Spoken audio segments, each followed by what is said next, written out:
Hello दोस्तों, मेरे channel सुख समृद्धि उपाय में आप सभी का हार्दिक स्वागत है। दोस्तों, जैसे कि सभी के घरों में तुलसा जी होती हैं, लेकिन हमको उनके महत्व का जानकारी नहीं होती है कि हमारी तुलसा जी में कितनी शक्तियां होती हैं और हम क्या क्या तुलसा जी से प्रयोग कर सकते हैं जिससे हमारे घर में सुख समृद्धि आ सकती है। दोस्तों हाँ, आज मैं आपको सारी बातें बताऊंगी तुलसा जी की क्या क्या चीजें हैं जिससे हमारे घर में माँ लक्ष्मी का साक्षात निवास हो सकता है।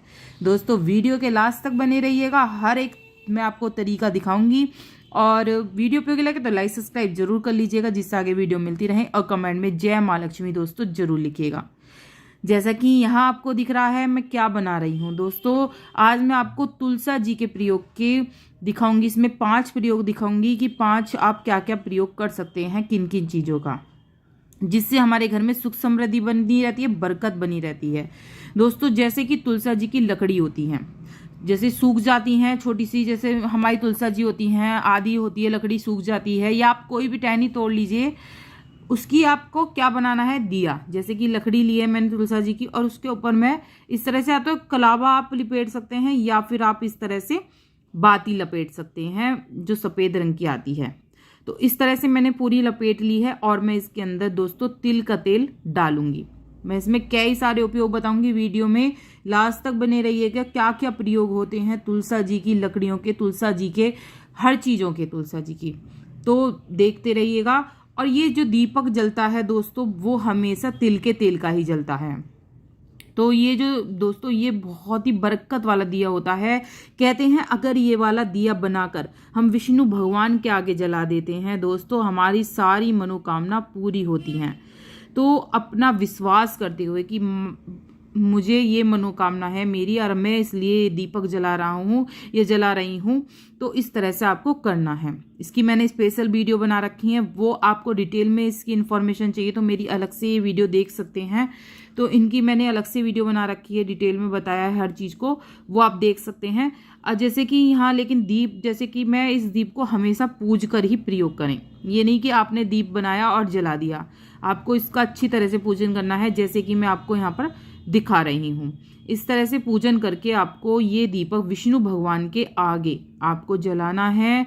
याद रखें, मैं हर वीडियो में आपको बताती हूँ कि जो दीपक जलता है वो हमेशा खाली नहीं जलता है। या तो चावल की डेरी होनी चाहिए नीचे, या कोई भी सिंहासन हो या प्लेट हो या फूल हो, आप कुछ भी हो, मतलब रोज़मर्रा में जो भी आप दिया जला रहे हैं तो उसके लिए सिंहासन जरूर लगाएं, जब ही हमारा दिया दोस्तों मान्य होता है। नहीं तो हमारा दिया लगाने का कोई फ़ायदा नहीं होता है, इससे हमारे घर में बरकत नहीं आती है अगर हम ऐसे ही दिया लगा देते हैं। तो आपको दिया लगाने का विशेष आपको आज मैंने जानकारी दी है, जरूर इस तरह से आप दिया लगाने का।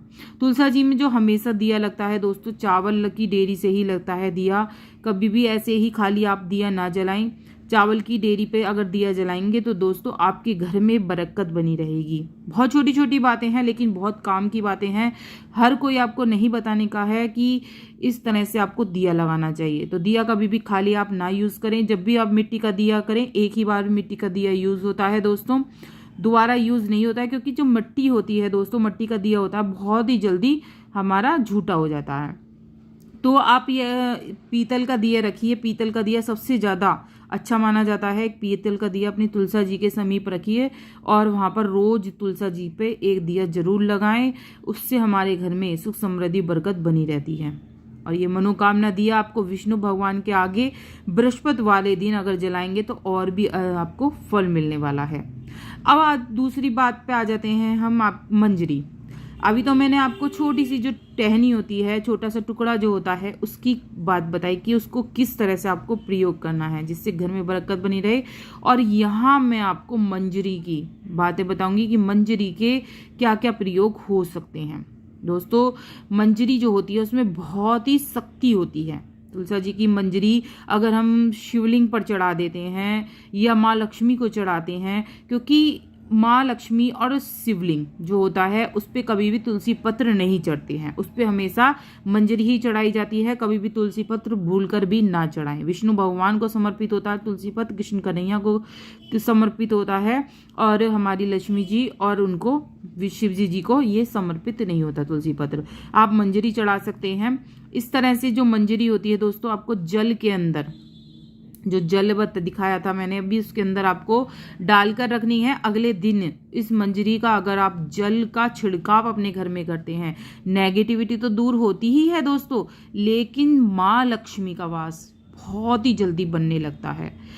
मतलब जो हमारी बरकत रोकती है, वो हमारे घर में सकारात्मकता नहीं होती है, नेगेटिविटी होती है, उसकी वजह से हमारे घर में परेशानियां आने लगती हैं। और मैं यहाँ पे आपको दूसरा उपाय बता रही हूँ, जैसे कि हम शनिवार को दोस्तों मंजरी तोड़ लेनी चाहिए। तो शनिवार को, छोटी छोटी बातें हैं, आप पूरी वीडियो देखेंगे जब भी आपको समझ में आएगी, क्योंकि बहुत अच्छी जानकारी मैं इस वीडियो में देना चाह रही हूँ आपको। मंजरी तोड़ लीजिए आप शनिवार को।